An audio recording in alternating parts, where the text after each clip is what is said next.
was a meeting where John came in and said, "Hey guys, I'm leaving the group." Right. Paul McCartney has always been known as the most adored member of He is one of the Beatles' known and loved people in the music business, well known for his charm and good mood no matter what. He had competitors and business feuds, but he didn't talk about them much in public. Finally made up his mind that he was done stepping away from conversations bringing up his painful experiences. Who could they be without 5 rock stars? Paul McCartney should be a living legend. Was born in Liverpool in 1942. At first, everyone could see that he wasn't meant to live a normal life. As a teen, he taught himself how to play his dad played the piano and the guitar in jazz, which rubbed off on him. The sounds of Little Richard and his friend Holly showed him that he cared about music more than he thought. He found his dream early on, and it was music with what he knew they were not to be stopped at.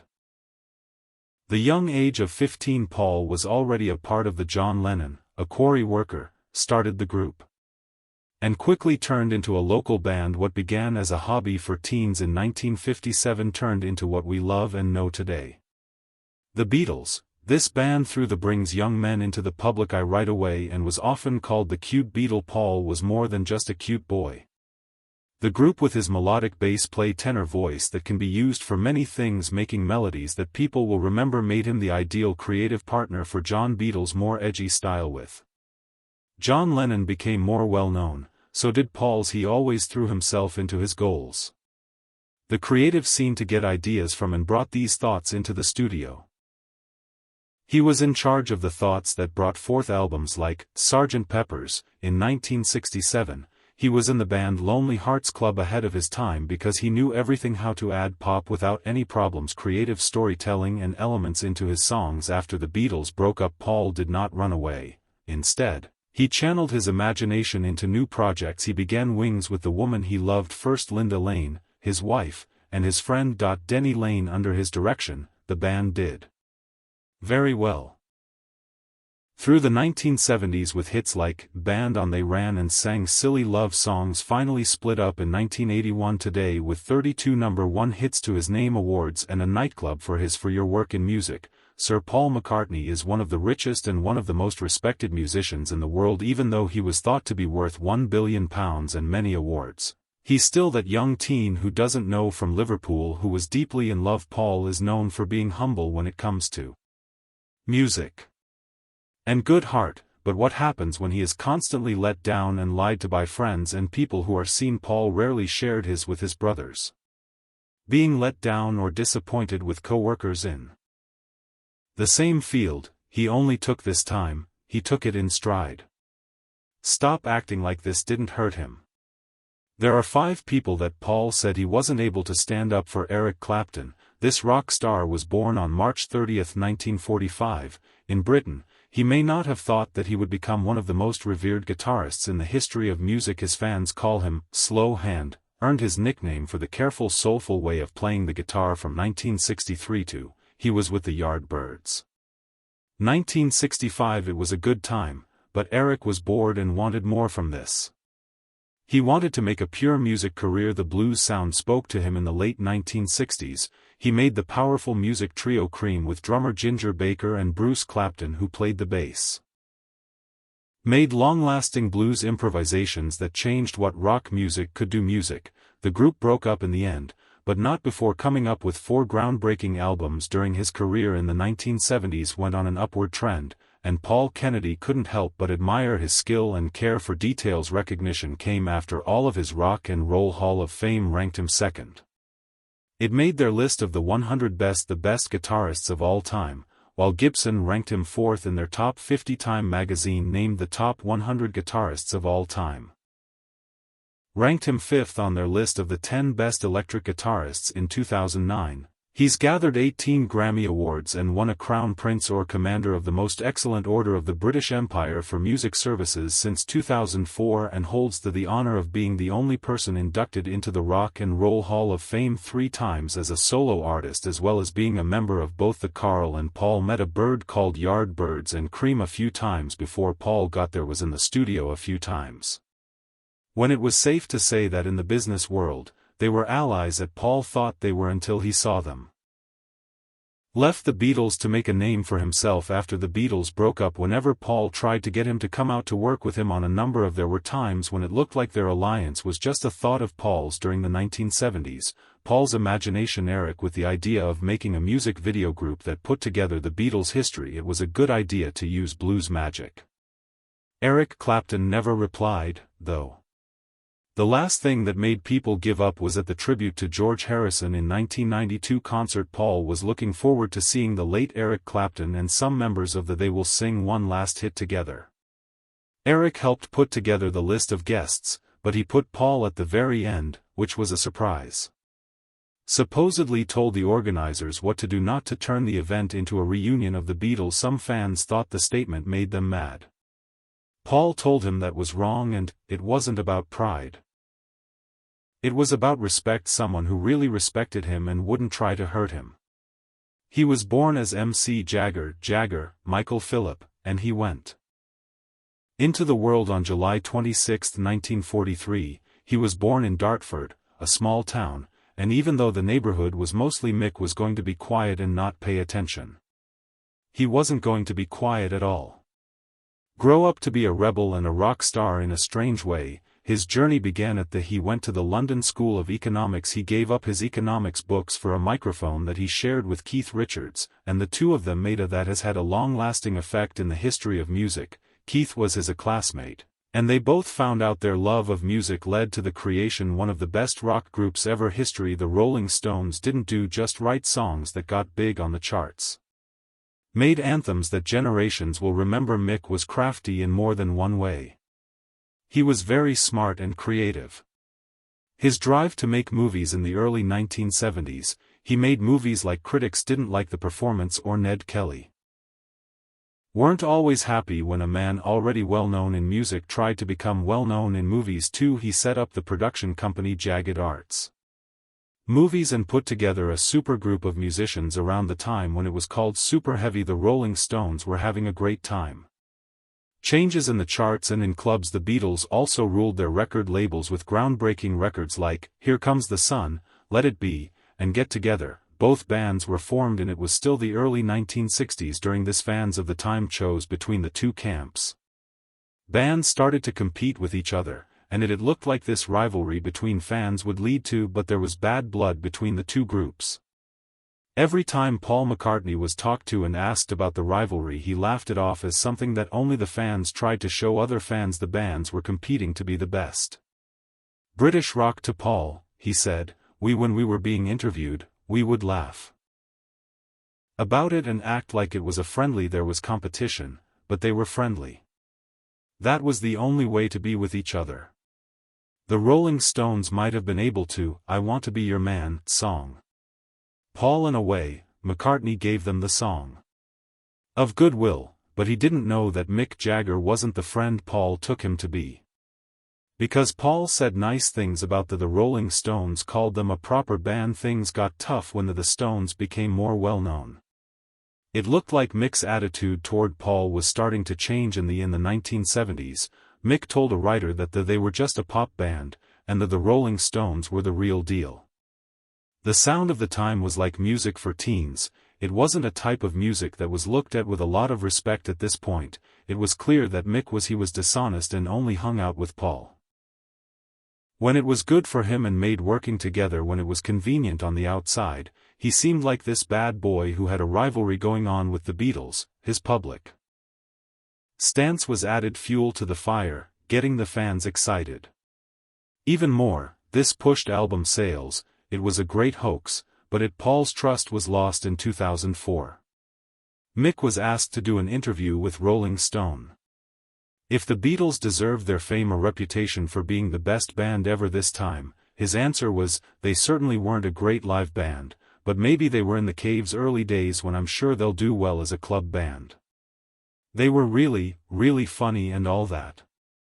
At first glance, it looked like a joke, but it hit Paul anyway. He never gave a direct answer, but he sent their own funny jabs back in after interviews. When asked if he was willing to work together with the Beatles, he said, "One reunion of the Beatles is enough for all time," the statement said. There was anger under it, and Paul was quick to tell if he was hurt or not. I'm embarrassed to say that I feel weak about it. When he talked about his being close to Mick, Paul said, Mick is a showman, a great one, but for me it's hard to believe someone who wants to be your rival's fan or your change depending on the audience. Paul could see that most of the people in Hollywood at the time were planned out everything they did if it wasn't going to help their jobs. There was no need to act like a saint. Paul was only the second name. Told them there were 3 more, and by at the end of this, you'd be on the edge of your seat, wondering when it will all end. It finally happened.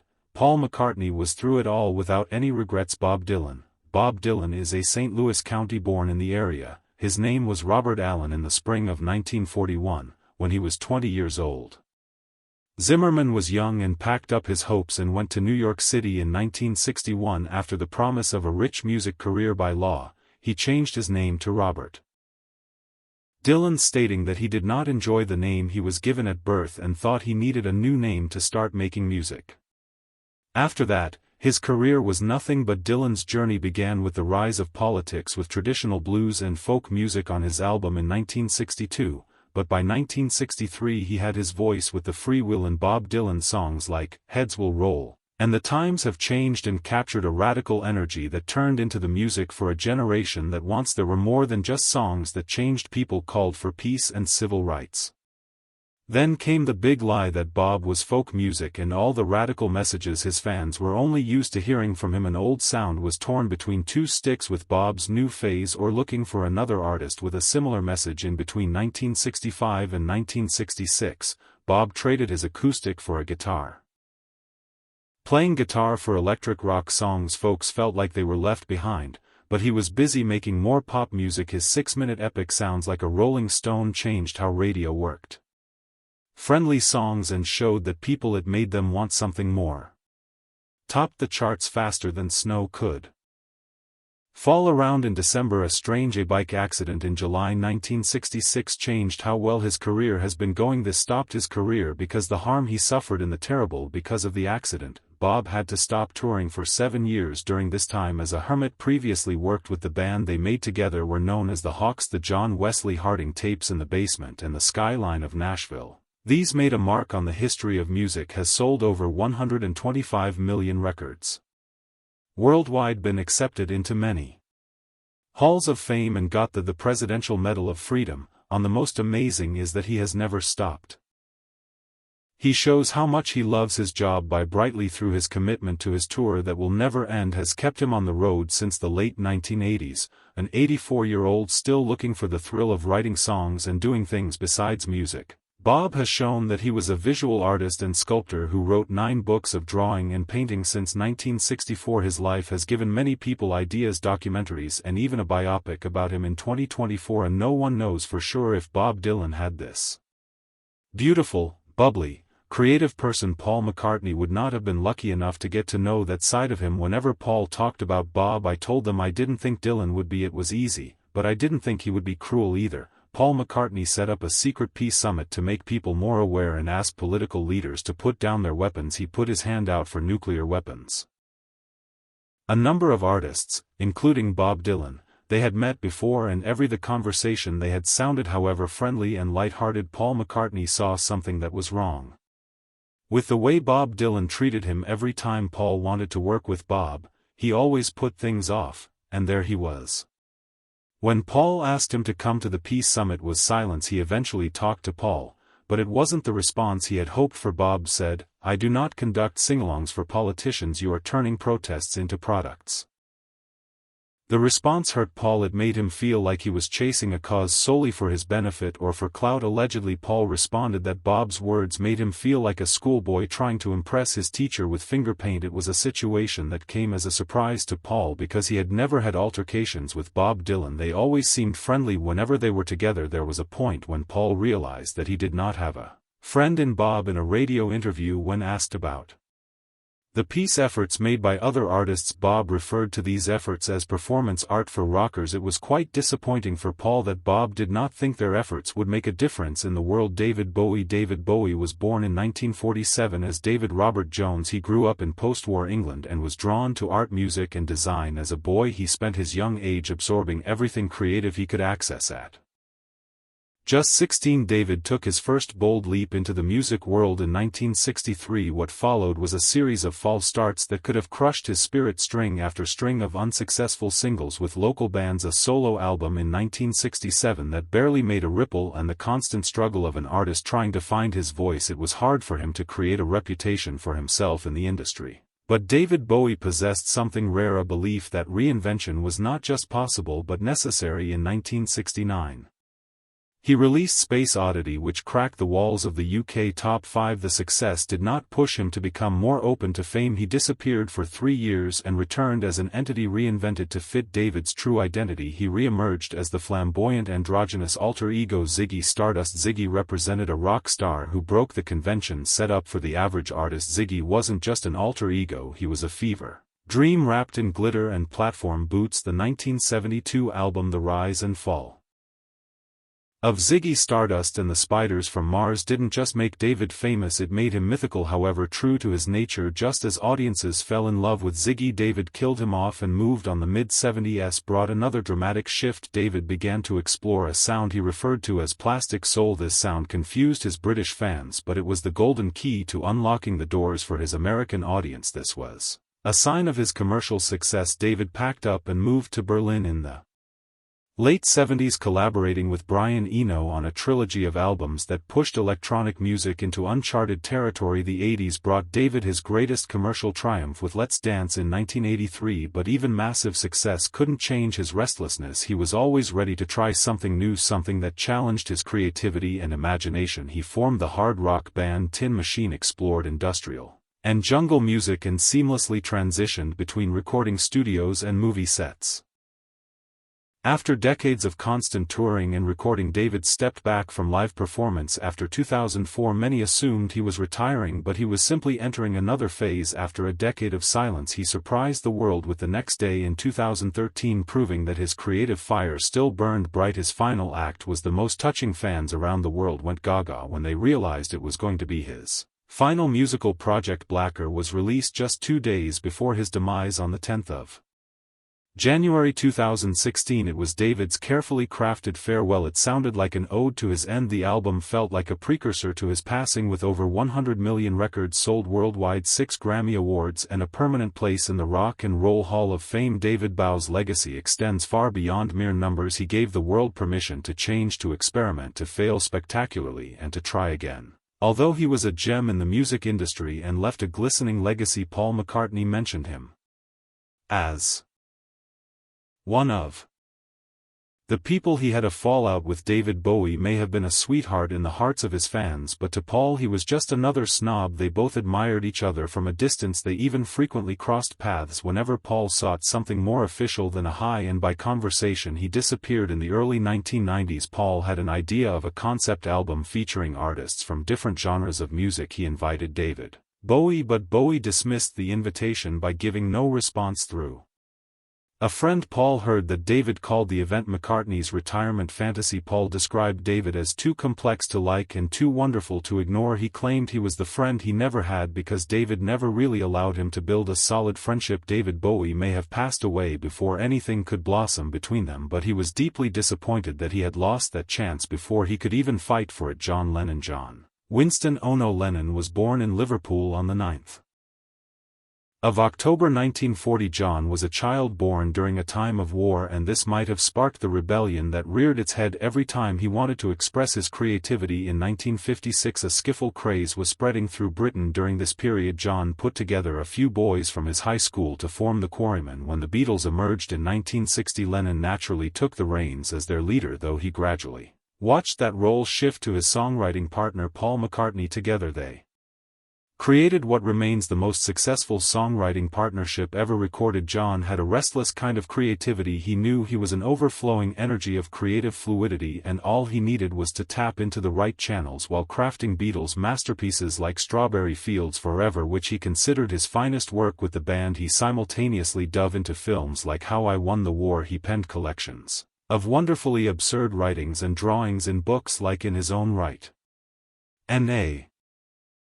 Spaniard, in the works. His songs, particularly All You Need Is Love, became rallying cries for a generation seeking peace in a turbulent world. The year 1969 marked a turning point when John Lennon met multimedia artist Yoko Ono. She eventually became his second wife and creative collaborator. Together they formed the Plastic Ono Band, staged their famous Beggin' for Peace, and created a trilogy of avant-garde albums that pushed artistic boundaries. When John decided to leave the Beatles, it broke many people's hearts. He embarked on a solo journey that produced iconic songs like Give Peace a Chance, Instant Karma, and Imagine. Moving to New York City in 1971, John Lennon's outspoken criticism of the Vietnam War caught the attention of the Nixon administration, who spent 3 years trying to deport him. During a brief separation from Yoko from 1973 to 75, he produced Harry Nilsson's Pussycats album. He collaborated with legends like Elton John on Whatever Gets You Through the Night and David Bowie on Fame. After a 5-year break from music, he returned in 1980 with Double Fantasy, a collaboration with Yoko that showcased a man at peace with himself and his art. Tragically, just 3 weeks after the album's release, Mark David Chapman murdered John outside his New York apartment on the 8th of December, 1980. That marked the end of the legacy of the rebel who had always used his art to speak truth to power. John had a successful career during his lifetime. He had 25 #1 singles, a Grammy Award for Album of the Year for Double Fantasy, and induction into the Songwriters Hall of Fame and Rock and Roll Hall of Fame twice. Rolling Stone ranked him the 5th greatest singer of all time, while the BBC's poll of the 100 greatest Britons placed him 8th. Regardless of his tragic passing and the flashy accolades, Paul McCartney had something to say about the Beatles, who were like brothers to him. Paul described John as his best pal. However, things never remained the same after the dissolution of the Beatles. Allegedly, John conducted scathing interviews, snide lyrics, and insults veiled in peace anthems. People claimed that the 1971 John Lennon song How Do You Sleep was referring to Paul. The lyrics read, "The only thing you have done is yesterday, and since you left you are just another day." Perhaps the separation created a rift too wide to mend. John and Paul sounded as though they were hurting deeply inside. They eventually reconciled, but not long after John was murdered. Their relationship was perfect until the separation, but Paul never stopped having love for John in his heart. The Beatles. The term the Beatles has recurred so often that one might think it was a group of actual Beatles, but to those who were in their prime during the 60s, 1960s, or those who know their music history, they would know that the Beatles consisted of some of the greatest musicians in the history of rock and roll. John Lennon, Paul McCartney, George Harrison, and eventually Ringo Starr didn't just form a band, they formed the Beatles. They created a cultural phenomenon. Their story begins like a Hollywood coming-of-age story.